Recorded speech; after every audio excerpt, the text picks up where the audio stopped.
Kumar changsilaktuna hangai. Doctor, ichagi phibam sibu.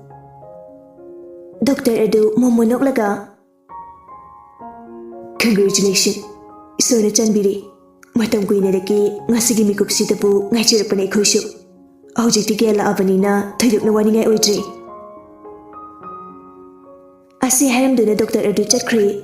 Kumar amadi leiriba mipum kudimak araubagi pankhai leidre. Mema mapira chena pianugi mamaida makutna thamduna nungsina harai. Ichaki laman karamna singba ngamgani. Ngasi ichana la amdrabadi mikup sigi harauba minokse uramloye. Pianuna adumna haigano mama si kapkano. Asi haiduna memagi sintharakliba pirang adu makut machaduna tithukpi. Ngihak leiramlaba matung makhoi solae. Numit humni haukhre. Aujikti kanta wari sanaba yare. Phajana gyan tare haiba magyare. Numit asi Kumarga memagasu yum fawda chatloge haina chatki. Kantaga benawga lehuba numitni. Benaw ball amada ningthina champutta haptuna kanta di illi. Kanta chana sana. Benaw na kehegi kakaton chakoine sarsira. Yare ai karimata chaningdre thamkhro. Kanta na chaningdre habanina benawsu makata na iludre. Kanta tapnawa makatarai. Benaw aw kehegi kakaton kaubuta makawi ahabadi haide. Kinum hangi tawbani. Hango. Kanta ngihak tumina lay. Mana khalibasi hangsira hangloi sida khalli. Aduga wa makatarai. Pianu la ambra. Aina gyan tadringe. Benaudi pianu la ami haibasi khangdabanin harai. Lamdi buka katon. Kanta mapukningda pianu bu warau jarai. Magi pansina asiyaw na pibam soklaba si fawba. Magi manakta lakte haina warau kre.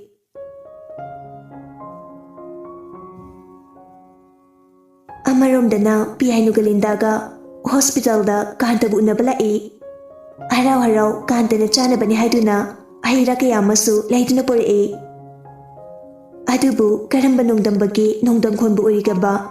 Benawna pamungnakan na famduna kantaga harau wari saribatu pianu na thongjin marumdagi urure. Wari di taba nate adubu benawsi pianu na kanano khangdabana kantagi manakta changlamda mapi ira chena hospital adudagi makhong thangdurai. Lindana kaidogi lakni na laaga changdabi halasayse. Pianu pakum amata piramda mapi ira chena thokre. Lindasu matung inaduna chatkre. Pianu mayumda lakpada Mehemcha mangolda ngaiduna leirami. Mehemcha na unar abo nangi ojagabo. Pianu asemba mino amaga loinena nakfetong na harai. Oy. Asi haramduna magi kada kakatkre. Machanu pitana ba Mehemcha khondu kalap harai. Ngai kone wari sakisi. Ai ngyak pothagi ima. Wari do warin sar seba. Phare potha jawlo dugi. Asi haramduna Mehemcha su magi mathau tawjekre. Pianu pamungda long hiptuna wakal amada tawtuna lei. Karibu khaliba fukhawgatuna magi phone do koiti. Amuk fanglabada Facebook to changduna status ama langkhatli. Isai matik ama thammi. Khanjaru lambi pamjaba nangna chaningdre apama maikeduda thamoina khalaroi wakhalna kaunabadi hotnari nungsiba apamba khudingmaktagi lapkragi.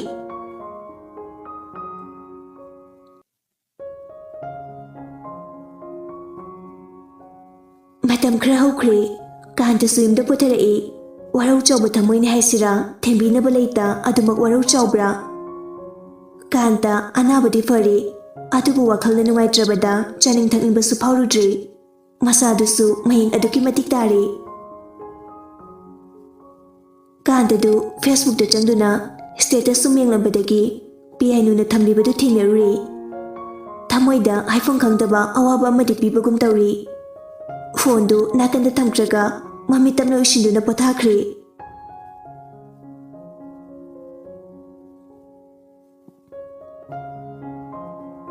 Piainu su class 11 ka bahuri laibak phai haigadra fatte haigadoribra Jina Anjali Roma su tamlai Linda ga thajagadi outside tamba chakri Piainu di Manipur da 12 loisilaga tamge haina sikhang khangduna Manipur da dumak tamle Amarsu outside lairik tamba hayeng changlani haiduna Piainu bu amuktang unnage khanduna makhoigi lekai da Rohit kalai Rohitna Saidi ngaise lakadababu mahandra bai Amarna Ngaiba kaladi bus tongba phangi hainabasu leibani ko bai Oh bus nati ekhoini na ngaise nupi ne nupi bus ordi asai tunglabani bus ahum mari sure aina chakkiba ubadi pilabani nangsidi Jinasu dukanda thorapada Amar leibada ure Jina wakhalda khalli Kedoriba made sida Jina su usina da saduna makhoigi mapalanduna chatli Rohitna Jina amta ngaikhoba Jina tungda onthoraktuna ingangaksinaduna kummi aibro nai ore kaidorge gari yatrabo Rohit nakfetawna Nati yai adu kaidoraba Nang piainu do amta thongminarakera natradi yumhanbase yadoi mandre kuirabani ngairse nang namta mateng pangamo Jinasu masada haiklaba adudadi yaro haiba sungamda nokningda nokfetawna Hoi hairamduna changkhri Anidu ngek ngaiduna lei Amarna Kidor jano Kokthokbu changkiba misu tholoktre bai Rohit chinoklaga Hibo ngaibada kaladi magic tongbane Anidu puna nokminei Hainaringaida Jina su tholai Matomda tholokpa aduda Jina gi tungda amuk chepthaduna yengi Udrabada Jina ta onsinduna Rohitna Piainu di Machi amagi luhungba yaunina chakre hai lehudi Rohit amarda onsilaga Ngaiba kalaga amambada netlene ha kamdoba Os watidi Jinadam onsinduna Virgina adude ekhoisu chatlukhige Piainu da aila amine tambiu ko Hoi tamge Amarga Rohit ka sohankri Jina machinda phaina chingduna no I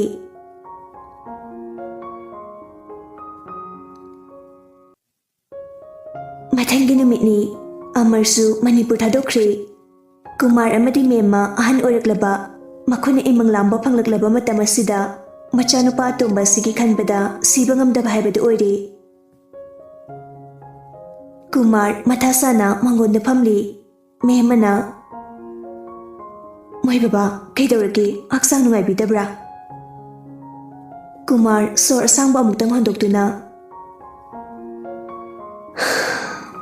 Kharisi tawdi mama Mamangi Thokchom laami Bandanda leiriba inkolse sen singba ngamloidabu oiragadi yolo maloragi sinidana Khandradi tawrisi moi baba upai leitradi yohanba taidana Ibungo achawaga yaimagagi manakta amuktang hanglusirana khalibani Minungsi leitraba mafamduda chatlaga karibu kanarudoinoda moi baba Mehma tarakliba mapidu Pisi aduna taithoi Farsi Thoba malaksar sani mama Atombadi cha ising zakrabo mabo Oi chakre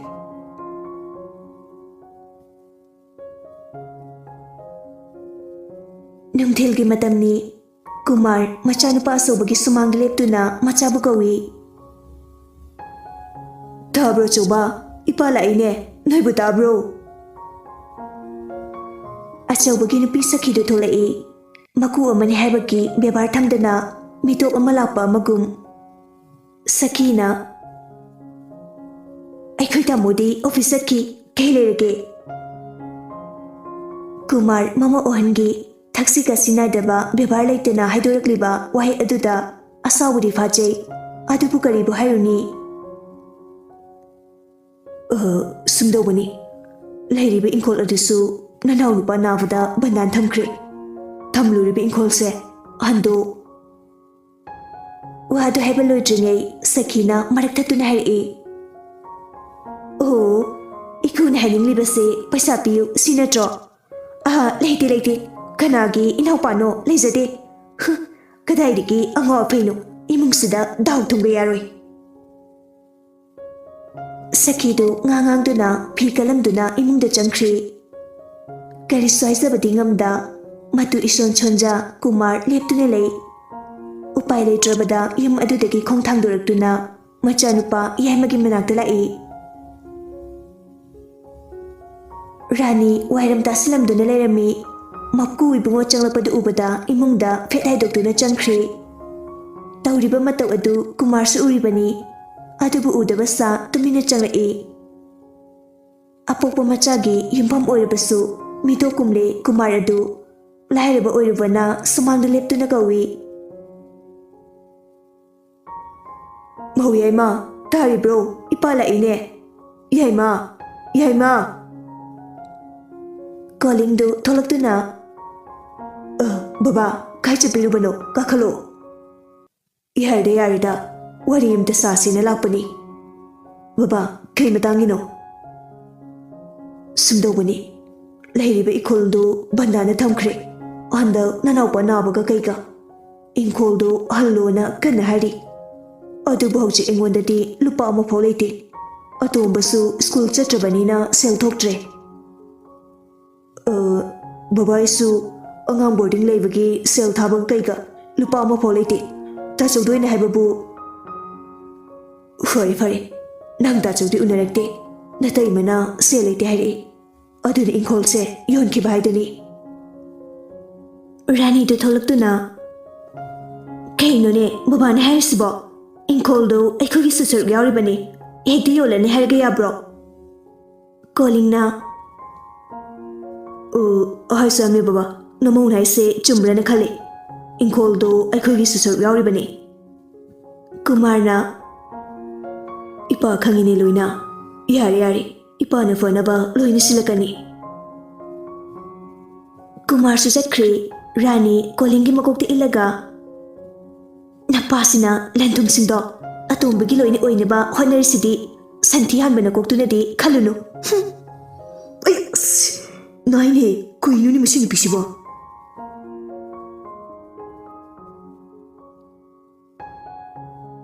ꯅꯨꯃꯤꯗꯥꯡꯒꯤ ꯃꯇꯝꯅꯤ ꯄꯤꯌꯥꯏꯅꯨ ꯂꯥꯏꯔꯤꯛ ꯄꯥꯗꯨꯅ ꯂꯩ ꯃꯍꯧꯁꯥꯒꯤ ꯄꯤꯌꯥꯏꯅꯨ ꯑꯣꯏꯗ꯭ꯔꯦ ꯋꯥ ꯈ꯭ꯋꯥꯏꯗꯒꯤ ꯉꯥꯡꯗꯕ ꯂꯥꯏꯔꯤꯛ ꯄꯨꯛꯅꯤꯡ ꯆꯪꯕ ꯍꯥꯏꯕꯗꯨ ꯑꯣꯏꯈ꯭ꯔꯦ ꯃꯆꯥꯒꯤ ꯑꯍꯣꯡꯕ ꯑꯁꯤ ꯃꯃꯥ ꯃꯄꯥ ꯑꯣꯏꯔꯤꯕ ꯑꯅꯤꯗꯤ ꯑꯗꯨꯛꯀꯤ ꯃꯇꯤꯛ ꯃꯊꯃꯣꯏ ꯄꯦꯟꯖꯔꯦ ꯑꯃꯔꯣꯝꯗ ꯃꯆꯥꯒꯤ ꯄꯦꯟꯗꯕ ꯅꯤꯡꯕ ꯊꯨꯡꯗꯕ ꯑꯃ ꯂꯩ ꯍꯥꯏꯕꯗꯤ ꯑꯁꯤꯗꯤ ꯃꯈꯣꯏꯁꯨ ꯈꯪꯂꯝꯃꯤ ꯃꯦꯝꯆꯥꯅ ꯚꯦꯃꯥ ꯆꯥꯛ ꯆꯥꯊꯣꯛꯑꯁꯤ ꯂꯥꯛꯑꯣ ꯄꯤꯌꯥꯏꯅꯨꯅ ꯍꯣꯏ ꯂꯥꯛꯑꯒꯦ ꯃꯥ ꯃꯄꯥ ꯃꯆꯥ ꯑꯅꯤꯗꯨ ꯆꯥꯛ ꯆꯥꯅ ꯋꯥꯔꯤ ꯁꯥꯔꯤ ꯃꯦꯝꯆꯥꯁꯨ ꯅꯥꯀꯟꯗ ꯑꯋꯥꯠ ꯑꯄꯥ ꯍꯥꯞꯇꯨꯅ ꯂꯩ ꯁ꯭ꯌꯥꯝꯅ 12ꯁꯦ ꯀꯨꯏꯗ꯭ꯔꯕꯅꯤꯀꯣ ꯀꯟꯅ ꯍꯣꯠꯅꯒꯗꯕꯅꯤ ꯏꯆꯥꯇꯣꯝꯕꯤ ꯑꯩ ꯄꯥꯕꯨꯡ ꯑꯁꯣꯝꯗꯅ ꯀꯝꯗꯧꯔꯤ ꯖꯤꯅꯥꯒꯤ ꯂꯝꯆꯠ ꯋꯥꯍꯩ ꯋꯥꯇꯥ ꯐꯤꯖꯦꯠ ꯆꯛꯆꯥ ꯑꯗꯨꯛꯀꯤ ꯃꯇꯤꯛ ꯑꯍꯣꯡꯕ ꯂꯥꯛꯂꯦ ꯇꯣꯏꯅ ꯃꯃꯥꯟꯅꯕꯤꯒꯤ ꯕꯥꯔꯗꯦ ꯄꯥꯔꯇꯤ ꯆꯠꯄ ꯀꯣꯏꯕ ꯂꯥꯡꯕ ꯇꯣꯏꯅ ꯁꯦꯜ ꯅꯤꯕ ꯖꯤꯅꯥꯅ ꯏꯃꯥ ꯂꯨꯄꯥ 2,000 ꯈꯤꯇ ꯄꯤꯌꯣꯕ ꯃꯣꯝꯕꯤ ꯁꯥꯎꯅ ꯑꯩ ꯀꯩꯗꯧꯅꯕ ꯄꯩꯁꯥꯅꯣ ꯅꯨꯡꯇꯤꯒꯤ ꯅꯪꯅ ꯂꯧꯔꯤꯁꯦ ꯀꯣꯏꯕ ꯆꯠꯂꯒ ꯂꯨꯄꯥ ꯑꯃꯐꯥꯎ ꯌꯥꯎꯗꯅ ꯆꯠꯂꯣ ꯍꯥꯏꯔꯣ ꯃꯥ ꯀꯩꯅꯣ ꯉꯥꯎꯅꯣ ꯄꯤꯔꯣ Mombi nungtigi adumna torokpa adudadi sauninglu mali churi makhada tariba paya siramba wachet macha aduna phudarai. Sel kya pami? Ha, nang sel kya pamge? Aya, naima, kaino, ayuma. Asuk phattaba macha sibu phalagadra khali phattabana noma nomagi samsum hengalaine. Mamangi piyainu se namanabini. Mi machadi nomata nangdokna tawbro. Mama mapana haiba ngangbasu ili migidi. Mombi di phuba yaba phuramduna changkhri. Jina kapna soklibadu nanduna lei. Jina machina sauna soli. Piyainu, nang leiri makai ahi punsise nungaiba ngamlaroi. Kaisu leitabi nanggumba amana aingona yetpasai. Mathangoida Piyainubu singnaduna thamkhri kari lalongbu sinkraba. Numit humni haukhri. Numit asi Romagi birthday ni. Piyainudasu invitation laami. Jina loisimba loiduna Piyainubu hawalai. Jina sumangda leptuna. Piyainu, pi. Oh, pi. Mehemcha thoraktuna. Isi Jina chango laone. Ima pidi. Maika da leirami. Adu nangbu kai chetluge haribano phige yam nana sitlisibo. Kem ta haidabro Piyainu nama. Haideni ima dadi. Ngasise aikoi imanabi amagi birthday ni. Adu chatlusena hainabaneba. Isi imadi khangludredana natanasu ahan haide. Phare maika da leiramni chalo. Ima chalon birake. Yani mama imda thale. Yade imana lonbasu thakidawni. Jina nukwe tawna. Ahima. Mehemchasu chaksanu changkhri. Jina Piyainu gi nakta lai. Piyainu du laik padune leirami. Piyainu thongjina Jina lepambadu ubada. Kaidoriba chango. Jina na ainadi thengina tori. Adaga masida isida mana kemgu loisindabi leirami. Ikaijaba ma yauri. As taningdeba. Loisilu chalo. Ai chalaroige. Kaige yaroi itom chapadu ngaite kainuni. Chalo so loisiluro. Jina ne yadraduna Piyainusu chaningda chatpada tare. Loisimba loiduna anida thokminarei. Mehemchana. Aima thoklabo chaga thakone. Jina na ima kone thage chaksa yawe ada chatlukige. Jina ne singduna Piyainubu bukhre. Mehemcha yeki pamomdu kane chonglei. Karinone pamom sibo. Asi haiduna paisili amuksu machina soli. Isi manamga amata namhaudredan isase. Hey sol, ichabu awaba mayuknagadabodagi kanbiyuko. Mehemchada thamoida solbu chena ningzaduna machana satkiba maike eduda septa amukhanna uba phangloidabugi matagum yingjahui. Romagi mayum yore mi kharasu laktuna leirami. Roma tholaktuna harau kaurei.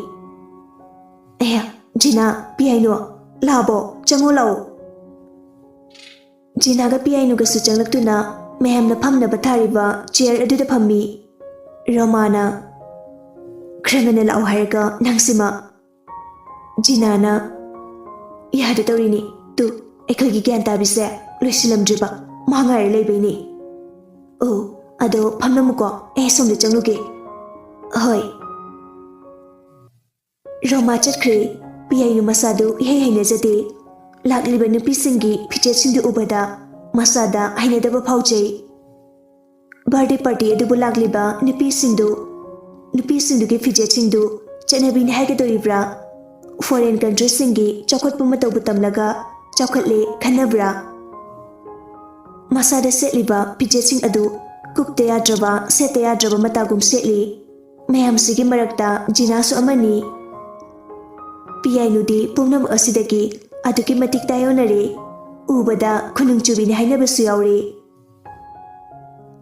Asangbada amubana mapan moirang fiakpa phanek ama setli. Aduga amuba machugi tops ama litli.